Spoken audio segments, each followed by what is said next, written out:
Terus ini adalah top drain, bottom drainnya berada di tengah ya Bapak Ibu tuh.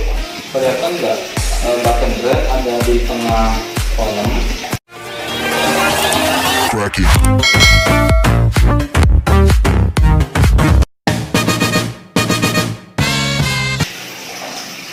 Assalamualaikum warahmatullahi wabarakatuh. Bertemu lagi bersama saya Juan Sabastiar dalam Juansa Official.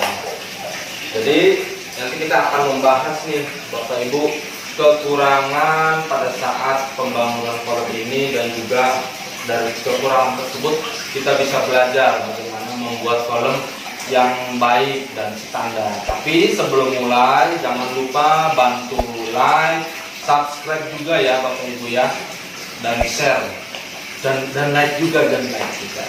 Oke?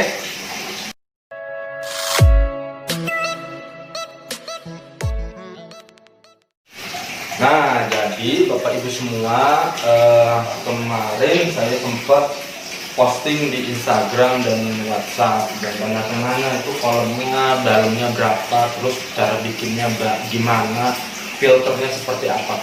Nanti kita akan bongkar, kita akan melihat nih kolom yang sudah saya buat. Memang saya tidak ahli, ini otodidak ya, bikin sendiri, dibantu dengan tukang di sini teman saya membuat ini. Memang ada beberapa kekurangan dan juga pada saat membuatnya sih, tapi alhamdulillah semua kekurangan itu sudah ditangani. Jadi nanti kita akan belajar membuat kolom yang standar lah, dari kekurangan-kekurangan apa saja nih yang biasanya terjadi dan ada di kolom yang sudah pengalaman saya sih, karena ya kolomnya beberapa waktu yang lalu banyak kekurangan dan sering diedit lagi. Nanti kita belajar. Oke, nih jadi Bapak Ibu ini ya, saya pergunakan untuk memelihara ikan koi ya bukan koi import sih, koi lokal, tapi ya lumayan aja lah buat hiburan dan enak dipandang. Kolomnya sih nggak terlalu besar dan nggak terlalu lebar, tetapi lumayan agak dalam juga ya. Jadi ini ukurannya total ya, dengan ini filter, ini adalah filternya. Ini total ukuran kolomnya kurang lebih panjangnya 2,2 meter, lebarnya ini 1,8 atau 180 cm atau 1,8. Nah ini totalnya ya. Kalau untuk luas kolomnya sendiri kurang lebih lebar 180, lebarnya ini 1 meter dan panjangnya 180. Kedalamannya ini pemirsa Bapak Ibu ya, untuk kedalamannya saya ini kurang lebih pakai ukuran 1 meter gitu. Nah untuk tingginya sendiri dari lantai sampai ke sini itu kurang lebih 40 cm. Jadi pada saat pembuatan kolom ini ada beberapa kekurangan pada saat membuatnya ya. Jadi yang pertama, kolom ini sudah dibuat tetapi filternya agak kurang lebar. Jadi menurut teman yang ahli, jadi kurang lebar lah. Jadi nanti kalau Bapak Ibu membuat kolom di rumah, harusnya total 30% lah dari total kolom itu untuk filter atau chamber gitu. Terus kemudian nanti kalau memang membuat kolom ini harus catnya Bapak Ibu ya. Catnya ini jangan yang yang anti redup, tapi yang waterproof atau waterloop gitu. Ada sih beberapa, banyak sih cat seperti itu ya di toko material dan toko-toko bangunan, supermarket bangunan.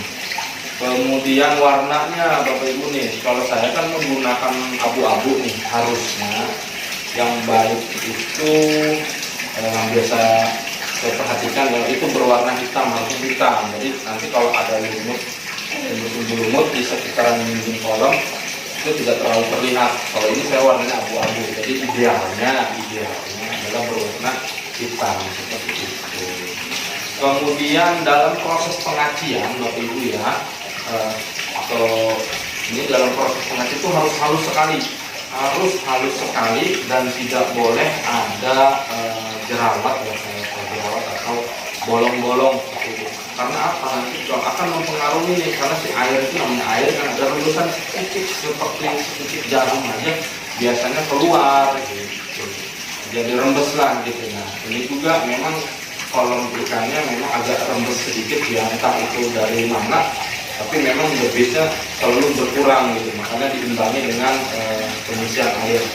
Nah di sini ada keran nih, jadi keran ini ngalir aja nih, ngalir motor tapi sedikit-sedikit ya, buat ngimbangin air yang rembes ini.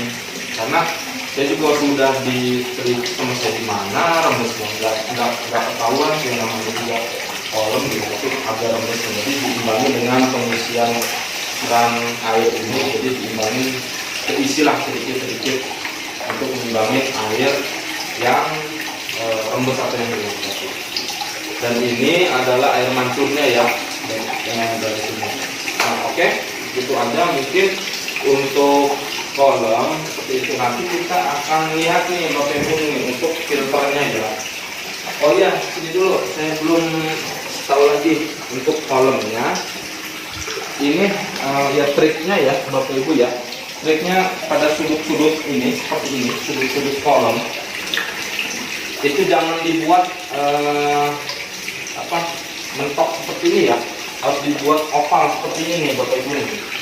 Jadi harus dibikin oval sisinya, jangan lancip seperti ini nanti, karena dia akan menjadi dead spot atau tempat berkumpul lumut atau hijau seperti itu, jadi agak susah dibersihkan. Tapi kalau bentuknya oval dia mudah dibersihkan kayak gitu. Terus ini adalah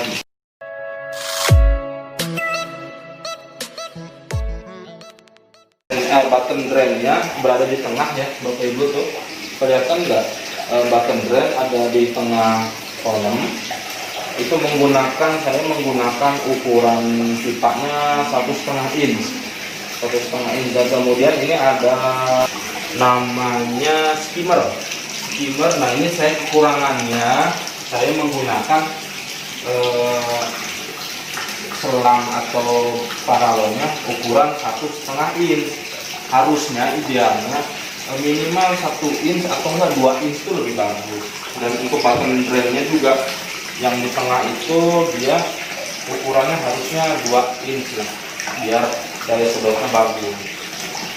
Oke, sudah untuk kolam. Nanti kita buka nih untuk chambernya ya, atau filternya.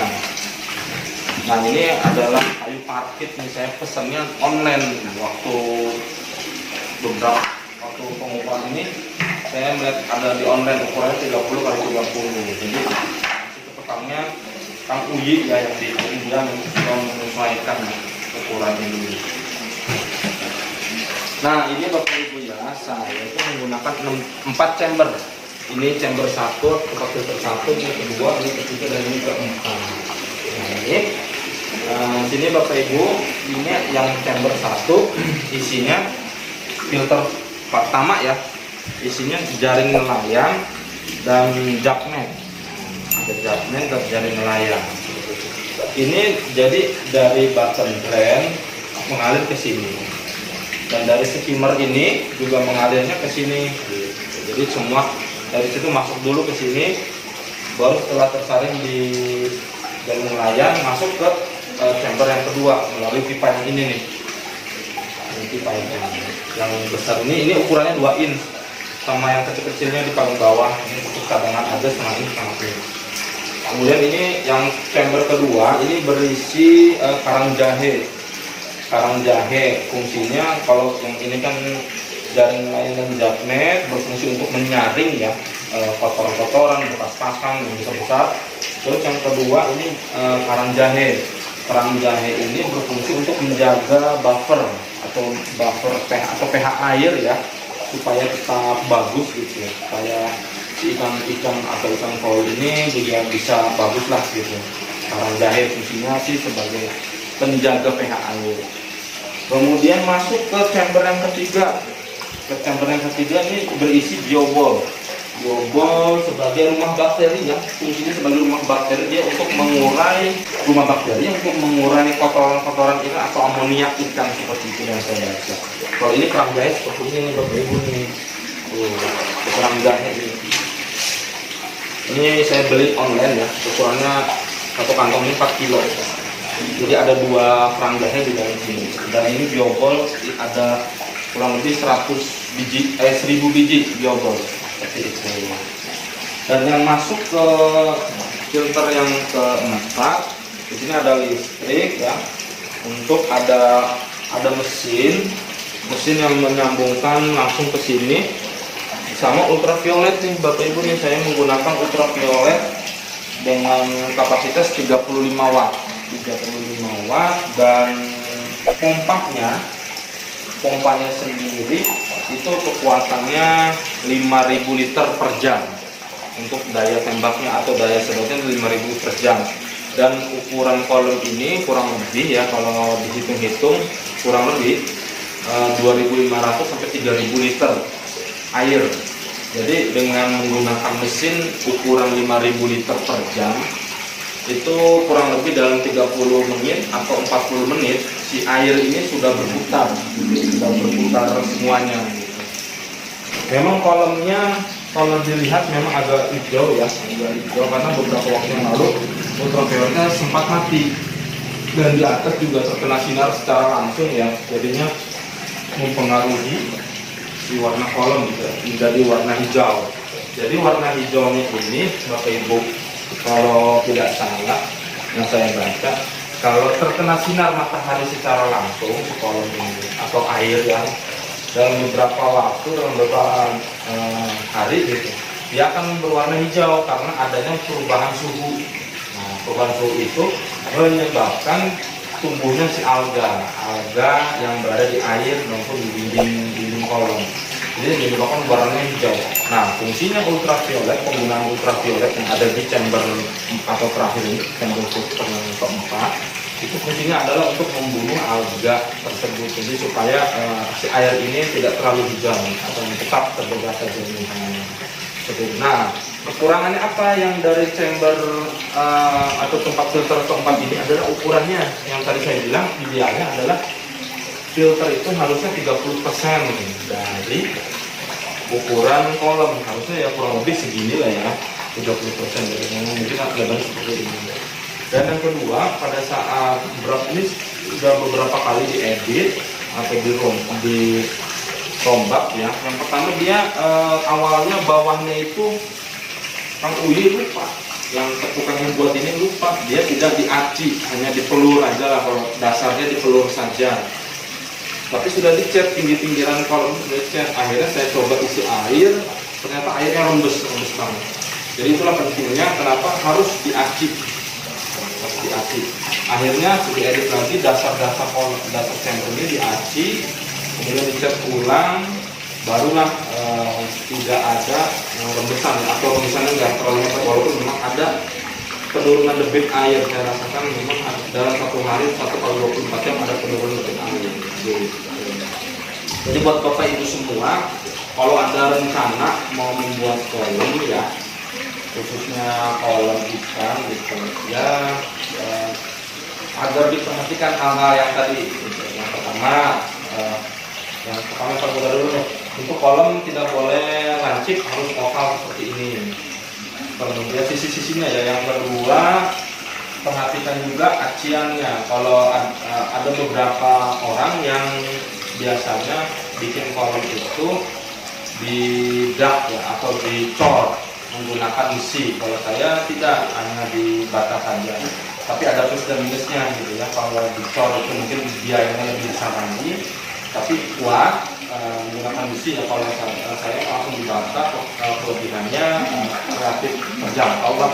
Tetapi kekurangannya adalah ya mungkin agak kurang aman lah, agak kurang kuat seperti itu, tidak seperti itu. Begitu. Kemudian button drain yang di tengah untuk menjaga kotoran air, kotoran ikan, kotoran-kotoran yang ada di tengah, itu bagusnya ukuran 2 inch. 2 inch pipanya ya minimal lah, jadi supaya cepat. Dan ukuran skimmer pun harusnya 2 inch atau 1 inch. Saya menggunakan setengah inch. Kemudian juga penggunaan cat harus yang waterloop, maksudnya untuk mengunci air tetap di ini ya, jangan pakai anti drop segala macam gitu ya. Karena pada saat konsultasi di toko bangunan saya direkomendasikannya menggunakan waterloop.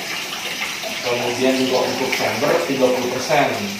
Dan jangan lupa Ini yang biasanya kelupaan nih, Bapak Ibu nih.